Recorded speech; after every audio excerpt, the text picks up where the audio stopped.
কিচ্ছু না দুনিয়া। সকালে আপনি না থাকলে আপনাকে বিকেলেই এরা মাটি দিয়ে আসবে। চোখ বন্ধ করে চিন্তা করবেন রাত্রেবেলা আপনি পৃথিবীতে নাই, আপনার স্ত্রী, আপনার সন্তান, আপনার প্রতিষ্ঠান, আপনার সংগঠন, আপনার সব কিছু কি থেমে আছে না চলছে? সব চলবে ভাই, কেউ থেমে থাকবে না, শুধু আমরাই থাকবো না। অতএব আমাদের কবরের চিন্তা আমাদেরকে করতে হবে। জ্ঞান অনুযায়ী আমল করি, অবহেলা না করি ইনশাআল্লাহ। 3 নাম্বার, আদর্শ পরিবার গঠন করেন। পরিবারটা হবে ডিনামাইট। রাষ্ট্র বিশ্ব কই যায় যাক, আপনার পরিবার যেন ইসলামের আদর্শের উপর থাকে। কারণ কু আনফুসাকুম ওয়া আহলিকুম নার, নিজে বাঁচো জাহান্নামের আগুন থেকে, পরিবারকে বাঁচাও। আপনার ছেলের ব্যাপারে সচেতন হন, মেয়ের ব্যাপারে সচেতন হন, স্ত্রীর ব্যাপারে সচেতন হন। আপনার পরিবার, আপনার রক্তের সম্পর্ক, আত্মীয়, এদের মাঝে আপনি দিনের প্রচারটা করেন।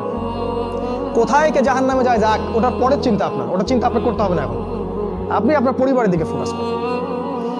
যদি আপনি পরিবারকে ইসলামিক আদর্শে গড়তে